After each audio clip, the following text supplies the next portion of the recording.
এই মুহূর্তের সমগ্র বরাক উপত্যকা তথা আসামের গুরুত্বপূর্ণ আঞ্চলিক সংবাদে সবাইকে জানাই স্বাগত। আজকের সন্ধ্যার বিশেষ বিশেষ খবর হলো, করিমগঞ্জ লোকসভা আসনে ইন্ডিয়া জোটের প্রার্থী হাফিজ রশিদ আহমেদ চৌধুরী রেকর্ড ভোটের ব্যবধানে বিজেপি প্রার্থী কৃপানাথ মালাকে পরাজিত করে জয়ী হবেন। হাইলাকান্দি শহরে এক সাংবাদিক সম্মেলন ডেকে এই দাবি করে ইন্ডিয়া জোটের শরিক রাইজর দল।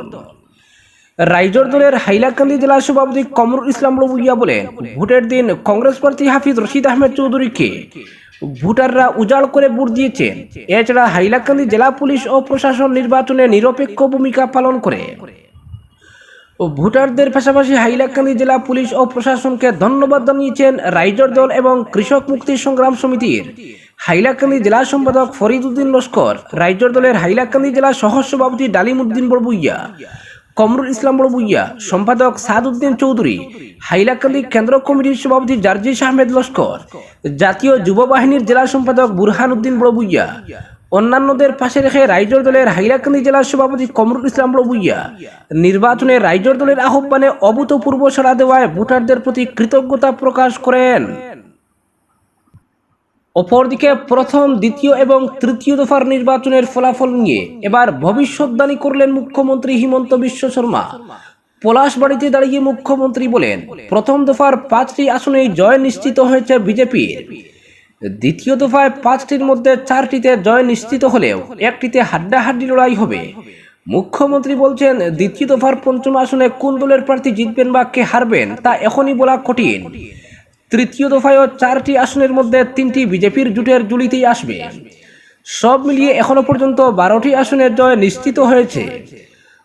ধুবড়ী কেন্দ্রের ফলাফল নিয়ে মুখ্যমন্ত্রী বলেন, এখন পর্যন্ত ওই কেন্দ্রে প্রচারে যায়নি, তাই ধুবড়ীতে প্রচার চালানোর পর কিছু বলতে পারবো।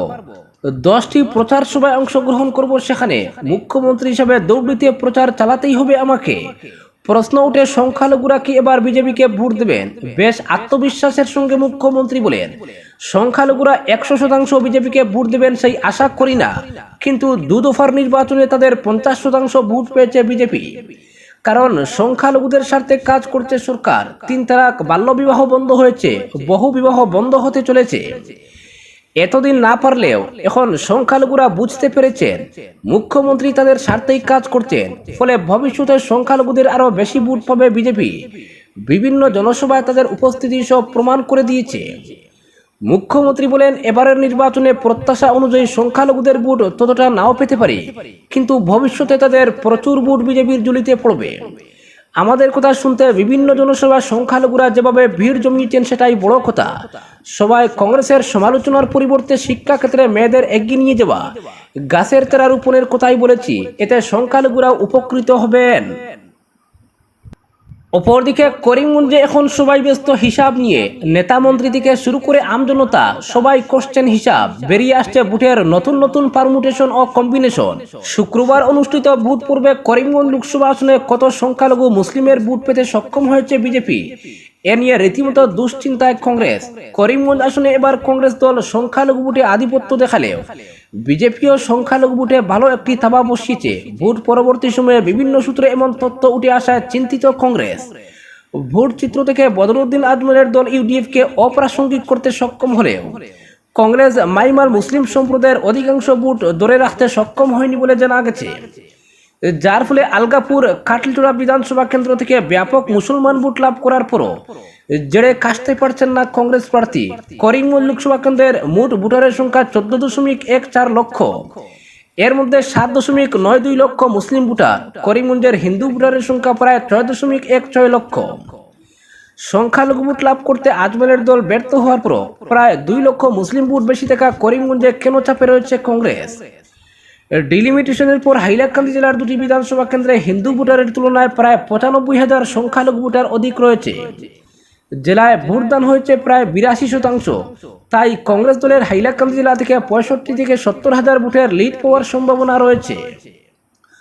তবে হাইলাকান্দিতে উজ্জ্বল প্রদর্শন করলেও করিমগঞ্জ জেলার রাতাবাড়ি ও পাথারকান্দি দক্ষিণ করিমগঞ্জ আসনে কংগ্রেস আশানুরূপ সংখ্যালঘু ভোট পায়নি। তাই হাইলাকান্দি থেকে একতরফা ভোট লাভ করলেও করিমগঞ্জের 3টি বিধানসভা কেন্দ্রে পিছিয়ে থাকতে পারে তারা।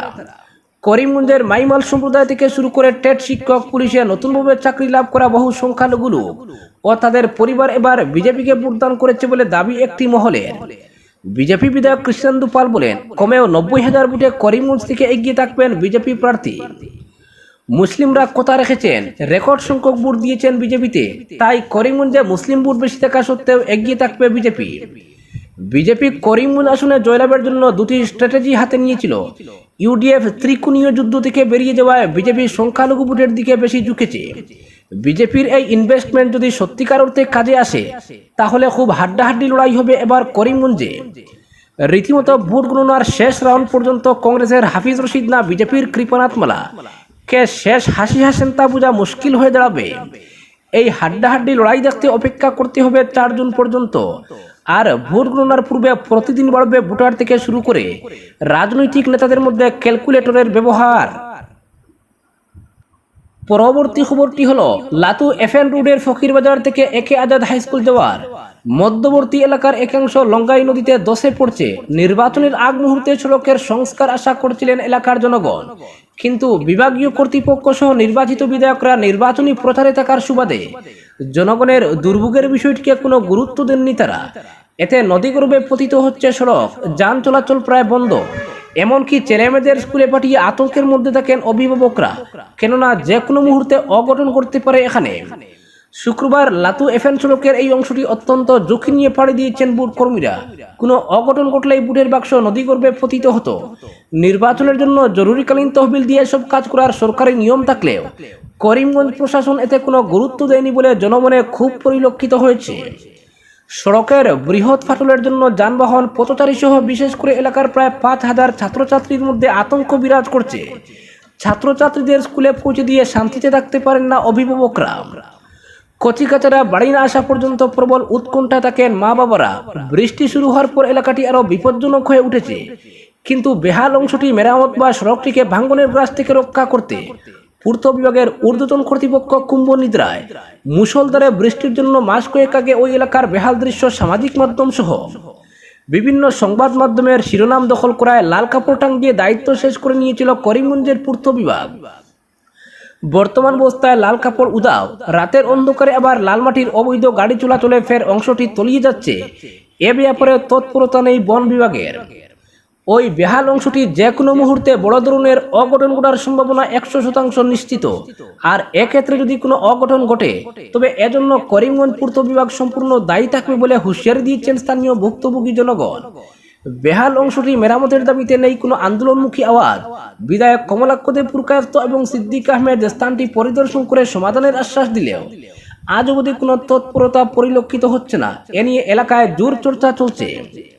একদিকে লঙ্গাই রাস্তাটির পিচ পর্যন্ত নদী গ্রাস করে নিচ্ছে, সাইড বাম ইতিমধ্যে নদীগর্ভে পতিত হয়েছে, এবার পিচগুলো নদীতে বিলীন হচ্ছে।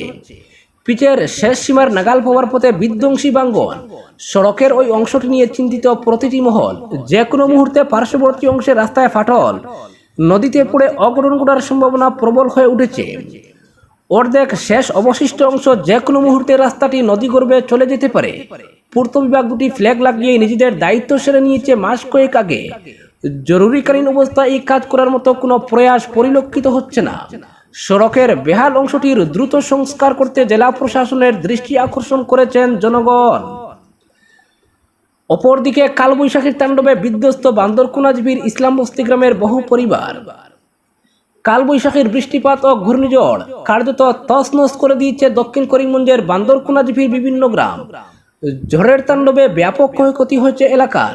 শুক্রবার রাতে পুরো এলাকার বিভিন্ন স্থানে মারাত্মকভাবে বয়ে যায় ঘূর্ণিঝড়। এতে নিলামবাজার সার্কেলের আওতাধীন বান্দরকুনাজবির 7 নম্বর ওয়ার্ডের প্রয়াত আব্দুল হকের পুত্র আব্দুল সুবুরের ঘরের ছাউনি শিলাবৃষ্টি জাজরা করে দিয়েছে। পাশাপাশি তার ঘরের টিনগুলো প্রায় 100 মিটার দূরে নিয়ে ফেলেছে প্রবল ঝড়। এতে তার ঘরে থাকা অনেকেই গুরুতর জখম হয়েছেন। অনুরূপভাবে স্থানীয় প্রয়াত আহমদ আলীর পুত্র খলিলুর রহমানের ঘরের ছাউনি উড়ে গেছে প্রচন্ড ঘূর্ণিঝড়ে। এছাড়া এলাকায় প্রচুর ক্ষয়ক্ষতি হয়েছে। প্রায় 70% বাড়ির সীমাহীন ক্ষয়ক্ষতি হয়েছে। প্রত্যেক বাড়িতেই কোনো না কোনো ক্ষতি হয়েছে। ঘূর্ণিঝড়ের সঙ্গে ছিল প্রচন্ড শিলাবৃষ্টিও।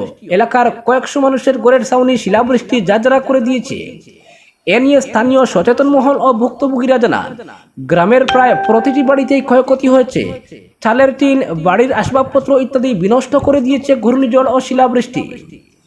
এদিকে ঘূর্ণিঝড়ে ক্ষতিগ্রস্ত লোকদের সরকারিভাবে ত্রাণ সামগ্রী দেওয়া এবং তাদের পর্যাপ্ত ক্ষতিপূরণ প্রদানের জন্য করিমগঞ্জের জেলা আয়ুক্ত, সার্কেল অফিসার, বিধায়ক সিদ্দিক আহমেদ প্রমুখের দৃষ্টি আকর্ষণ করার পাশাপাশি এ ব্যাপারে বিহিত ব্যবস্থা গ্রহণের জন্য জোরালো দাবি উঠেছে। ক্ষতিগ্রস্ত মানুষদের সহায়তার জন্য জেলা প্রশাসনের দ্রুত হস্তক্ষেপ কামনা করেছেন স্থানীয় আফতার আলী। আজকের বিশেষ সংবাদ এখানেই সমাপ্ত।